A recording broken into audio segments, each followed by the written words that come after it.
One simple question: are you ready to be slain?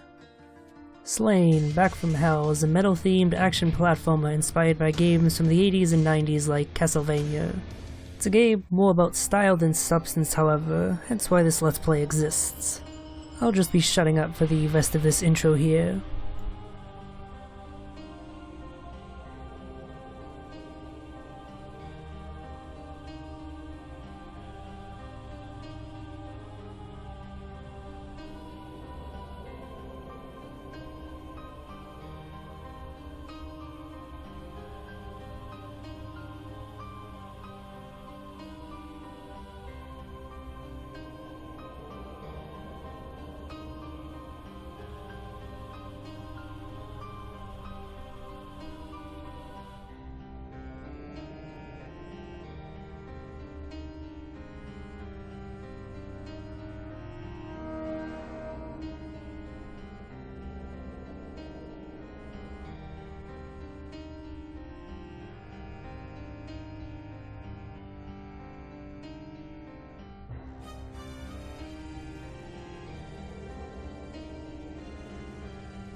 As the vile armies of Lord Vrawl surged from the fallen southlands of Chal, those who stood defiantly against the invading monstrosities were butchered without mercy. Victory was swift and brutal, and in the wake of the rampant horde, all corners of the land were left awash with blood.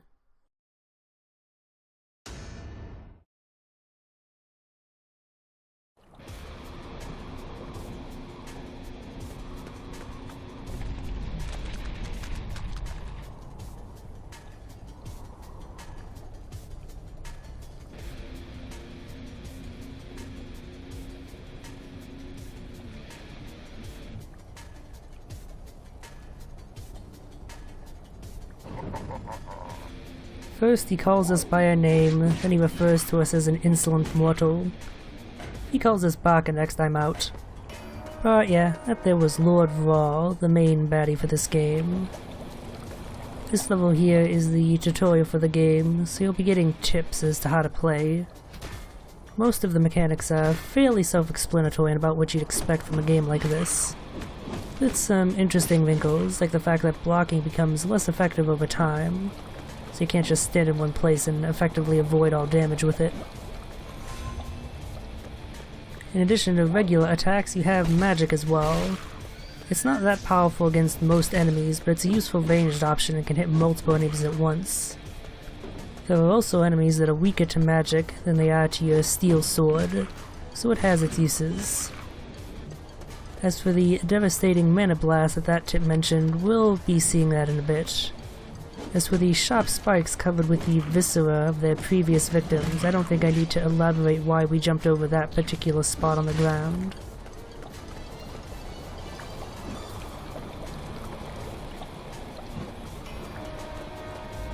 The brutal attack is one of the more potent parts of our arsenal. It does as much damage as a full melee combo. It's incredibly useful against large enemies that have to approach you in melee range in order to hurt you. And as that previous tip mentioned that we just kinda passed over quickly, if you block just before an enemy attacks you, you will parry them, opening them up to a critical blow that does as much damage as a brutal strike.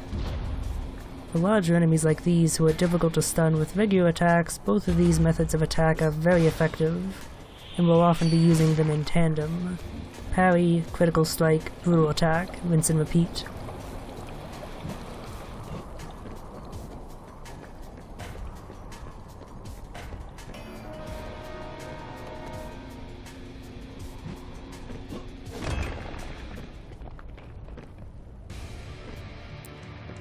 Here they finally give you the tutorial on deflecting enemy projectiles, just in time for my least favorite enemy in the game, the Skeleton Mage. These guys lob magical projectiles at you that you can deflect back in order to stun enemies that are hit by them. Even better, stunned enemies can be critical striked, so a useful method for dealing with crowds is to deflect a magic projectile back into one of the enemies, and then critical strike the lot of them.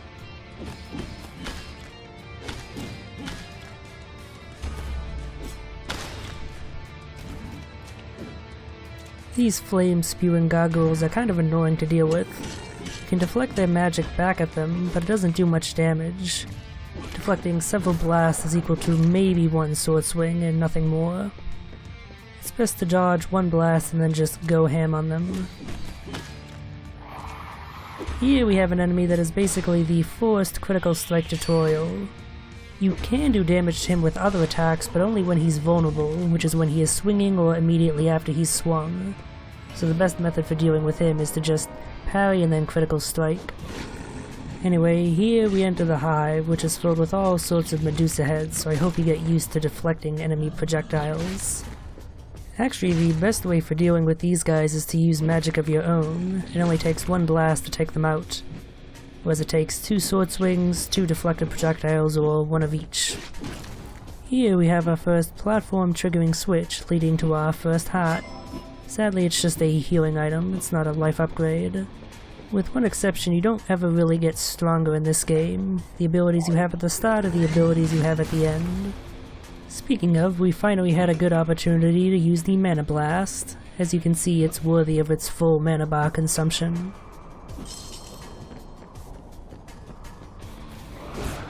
Oh yeah, here's a good example of why I hate the skeleton mages. They love blasting you from off screen, not actually giving you enough time to see and deflect their projectiles. Thankfully this one was easily enough dealt with. Don't worry, there'll be plenty more skeleton mage shenanigans in later videos.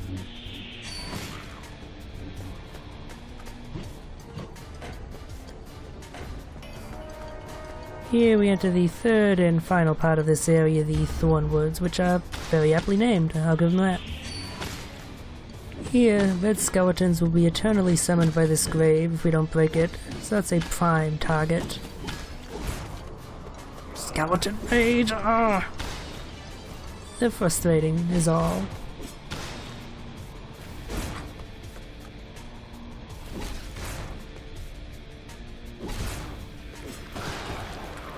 But so rewarding to take out. I'm not sure if these are thorns or some sort of weird blood magic, but either way, don't touch them, it hurts. Thankfully your magic is pretty effective at clearing them out.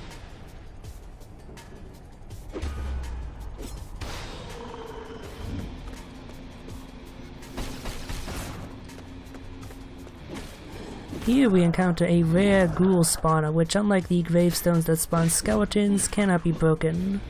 So just take out whatever enemies are around it and then move on.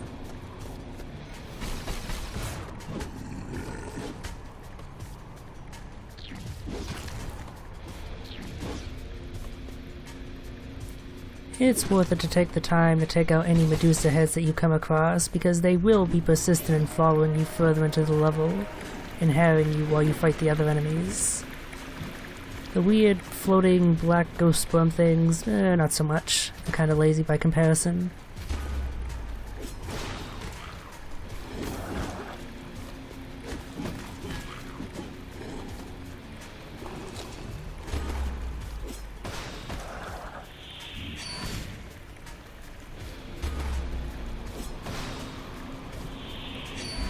We've been japed. Thankfully nothing another powerful attack won't solve. That actually just made me think, how well would it work if I would have just overlaid Darkest Dungeon narrator lines at appropriate moments in this game? I feel like that would actually work out pretty well, even though the themes that the two games are going for couldn't be more different. One final fuck you trap. It's especially easy to fall into that thanks to the black ghost that comes by. If he hits you, he's gonna knock you back into it.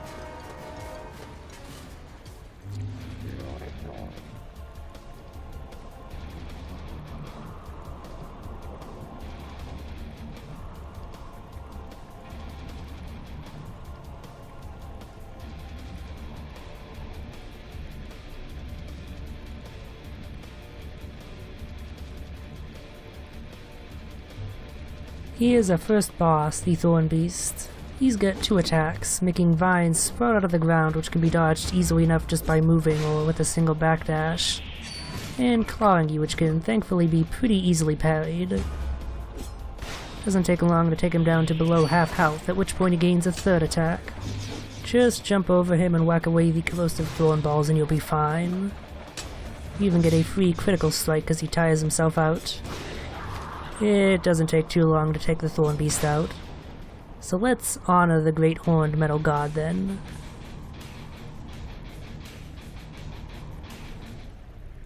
Yeah, there we go.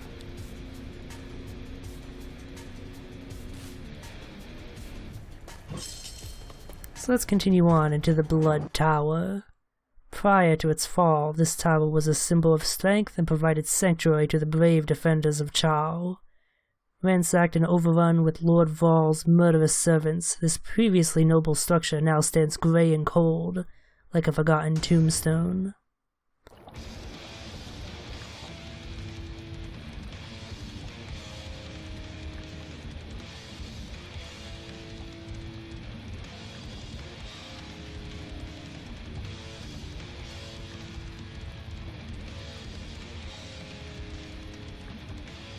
Val is such a dick.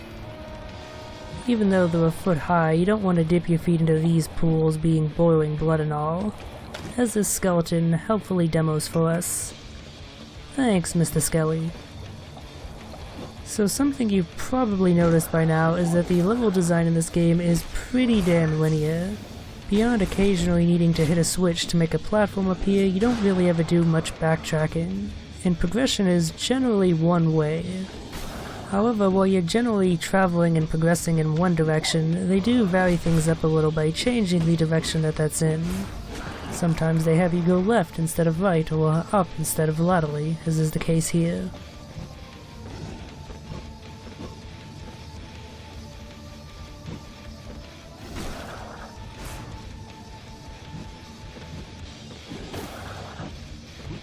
Since there's such a common enemy in this level, it's worth mentioning that these black ghost head things don't actually do damage to you normally. They do damage to your mana bar instead. If your mana bar is depleted, then they will do regular HP damage, but it's such a paltry amount that if they do kill you, it's likely to be because they knocked you back into an instant death trap. One thing I'll credit the game with is that they do actually mark when enemies, usually skeleton mages, will actually teleport in, with those blue magic fields with the skulls floating in them.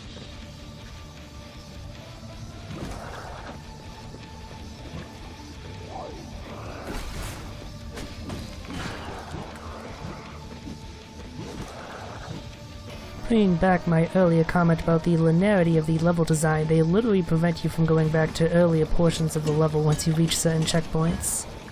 In Metroidvania this is not, sadly, although I would kill for one in this art style. However, while exploration elements are certainly limited in this game, they're not completely absent, as there are a fair few secrets that you can find in the various levels. There are a total of 5, and though I haven't looked into this, I'm assuming that they're named after Kickstarter backers, since this was a Kickstarter game. Each one is an enemy or a few enemies that the game throws at you in a sort of a gauntlet, although it's always a low enough number that it's not too hard to deal with. Successfully vanquishing the enemies will give you a piece of a talisman. As to what that will be used for, well, we'll see in time.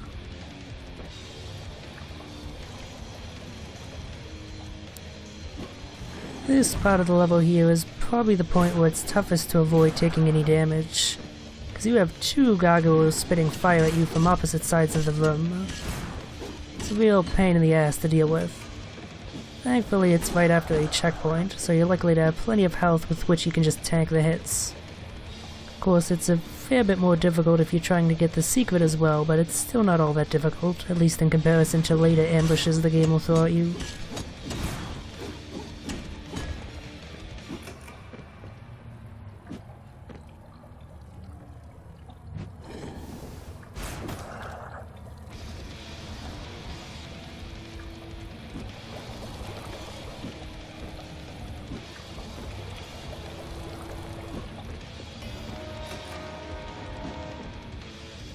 Here we encounter a second type of trap that we'll be seeing throughout a bunch of the levels, and you're a damn fool if you think I'll trigger that. Don't worry, I'll do that unwittingly in the future, you can be assured of that.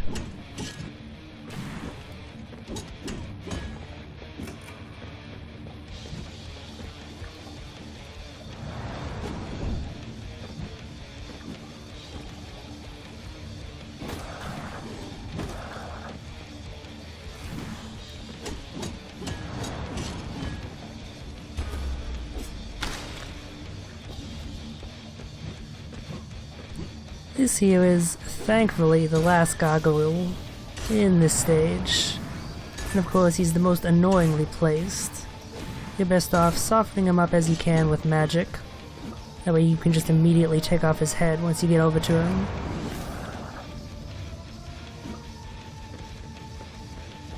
At any rate, we're nearing the end of this episode here. Just a few more challenges to go before we've ascended the Blood Tower completely.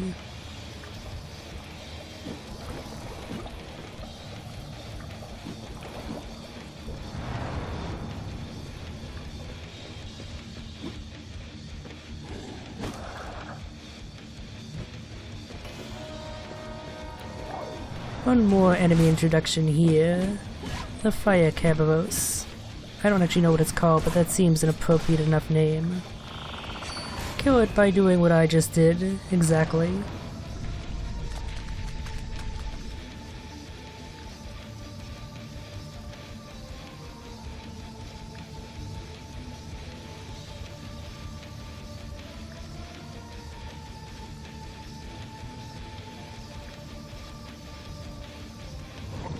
Again, Vlaal starts by talking to us politely and then just calls us a mortal cur. Truly, he's the most tsundere villain. But yeah, 2 hot dogs to deal with this time instead of 1. As long as you stick to one side of the room, the other one won't aggro, so it's just a 1v1. Just whack their great balls of fire back at them and get in hits where you can. 2 fireballs will stun them and leave them vulnerable to a critical strike. With the second Cabaros down, it's nothing but cutscenes until the end of the video, so I'll leave you to watch them. Well, cutscenes, quote unquote.